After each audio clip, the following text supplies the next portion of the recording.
మన కొరటాల శివ గారు ఏం మాట్లాడినా తప్పైపోతుంది. అసలు ఆయన మాట్లాడిన మాటలు వదిలేసి దాన్ని వేరే రకంగా అయితే తీసుకెళ్తున్నారు. దేవరా సినిమా ప్రమోషన్స్ లో మన కొరటాల శివ గారు ఏమన్నారంటే, ఎవడి పని వాడు చేస్తే ప్రపంచం అంతా ప్రశాంతంగా ఉంటుంది, మన పని మనం సక్రమంగా చేయకుండా పక్కన వాళ్ళ పనుల్లో చేయి పెట్టి వాళ్ళని ఇబ్బంది పెట్టకూడదు. ఈ మాటనైతే మన కొరటాల శివ గారు అయితే అన్నాడు. ఆయన చాలా క్యాజువల్ గా అయితే అన్నాడు నవ్వుతూ. కానీ కొంతమంది దీన్ని పనిగట్టుకుని ఎలా ప్రొజెక్ట్ చేస్తున్నారయ్యా అంటే, కొరటాల శివ గారు చిరంజీవి గారిని అన్నాడు, ఆచార్య సినిమాని మైండ్ లో పెట్టుకుని కొరటాల శివ గారు కావాలని ఇలాంటి వ్యాఖ్యలు చేశాడని సోషల్ మీడియాలో స్ప్రెడ్ చేస్తూ అదొక రకమైన ఆనందాన్ని అయితే పొందుతున్నారు. ఇంతగా వాళ్ళందరికీ తెలియని విషయం ఏంటయ్యా అంటే, కొరటాల శివ గారు అన్నది చిరంజీవి గారిని అయితే 100% కాదు. కొరటాల శివ గారు ఎవరిని అన్నాడయ్యా అంటే, ఈ మాటలో ఒక డైరెక్టర్ అన్నాడు. ఆ డైరెక్టర్ ఏం చేశాడయ్యా అంటే, సినిమా డైరెక్షన్ తో పాటు ఆ సినిమా బిజినెస్ లో కూడా వేలు పెట్టాడు. అంటే బిజినెస్ లో వేలు పెట్టడం ఎటువంటి తప్పు అయితే కాదు, ఎవరైనా సరే డబ్బులు సంపాదించడానికే కదా వచ్చేది.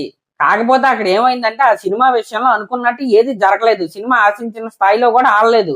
ఒక సినిమా దారుణంగా ఫ్లాప్ అయిందంటే ఆ సినిమా బిజినెస్ లో ఇన్వాల్వ్ అయిన వాళ్ళందరికీ లాసులు అయితే వస్తాయి. అలాగే ఆ డైరెక్టర్ గారికి కూడా లాసులు వచ్చుంటాయి ఆబ్వియస్ గా. కానీ దాన్ని ఒక సెక్షన్ ఆఫ్ మీడియా ఎలా ప్రచారం చేశారయ్యా అంటే, ఏకంగా ఆ డైరెక్టర్ ఆస్తులు అమ్మేసుకున్నాడు, కార్లు అమ్మేసుకున్నాడు, ఫ్లాట్లు అమ్మేసుకున్నాడు అని ఒక రకంగా కాదు, అదో రకంగా అయితే ప్రచారం చేశారు. ఇంకా ఏమని ప్రచారం చేశారయ్యా అంటే, ఆ సినిమా యొక్క హీరోని ఆ కథను మార్చేశాడని, కాబట్టి సినిమా పోయిందని, ఆ డైరెక్టర్ చాలా సూపర్ మంచోడని, అదో రకంగా హీరోని బ్యాట్ చేయడానికి అయితే ప్రచారం అయితే చేశారు. అసలు అక్కడ జరిగిన విషయం ఏంటయ్యా అంటే, ఆ సినిమా రిలీజ్ కి ముందు కొన్ని నెలల ముందు ఆ సినిమా కథ నాదని ఒకడైతే కేసు అయితే వేశాడు. ఆ కేసు వేసిన అతను, నా సినిమా స్టోరీ ఇదే, నా సినిమానే మీరు తీస్తున్నారని, కొన్ని సీన్లు కూడా యాస్టీస్ ఇలాగే తీస్తున్నారని మీడియా ఛానల్లో కూర్చుని మరీ చెప్పాడు. నిజానికి ఆయన చెప్పిన బ్యాక్ డ్రాప్ గుడ్ బ్యాక్ డ్రాపే, తీసిన సినిమా కూడా గుడ్ బ్యాక్ డ్రాపే.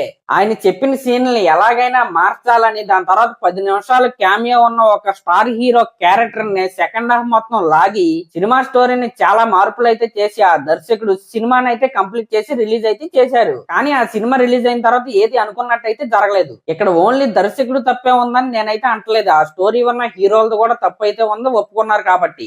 కానీ ఆ హీరోలు అంటే పడని వాళ్ళు ఏం చేశారయ్యా అంటే, ఆ దర్శకుడి మెడలో విక్టిమ్ కార్డు ఒకటైతే వేసి హీరోలను అయితే బ్యాట్ చేయటం అయితే మొదలు పెట్టారు. కాసేపు ఇది పక్కన పెడితే, ఇందాక కొరటాల శివ గారు కొన్ని వ్యాఖ్యలు చేశారని మాట్లాడుకున్నాం కదా, ఆ వ్యాఖ్యలు చేసింది ఆ సినిమా హీరో గురించో ఎవరి గురించో కాదు, ఆ సినిమా తీసిన డైరెక్టర్ గురించే. ఆ డైరెక్టర్ గనక ఓన్లీ డైరెక్షన్ మీద, రైటింగ్ మీద ఫోకస్ పెట్టి బిజినెస్ లో ఇన్వాల్వ్ అవ్వకుండా, ఉన్న కథని హుటాహుటిగా మార్చకుండా ఏమైతే అనుకున్నారో స్టార్టింగ్ లో అదే తీసుంటే సినిమా హిట్ అయ్యేదేమో. ఆ సినిమా తీసిన డైరెక్టర్ ని ఉద్దేశించి కొరటాల శివ గారు అయితే ఇలాంటి వ్యాఖ్యలు అయితే చేశాడు తప్ప, దీంట్లో ఎటువంటి తప్పు అయితే లేదు, హీరోని అయితే ఏమీ అనలేదు.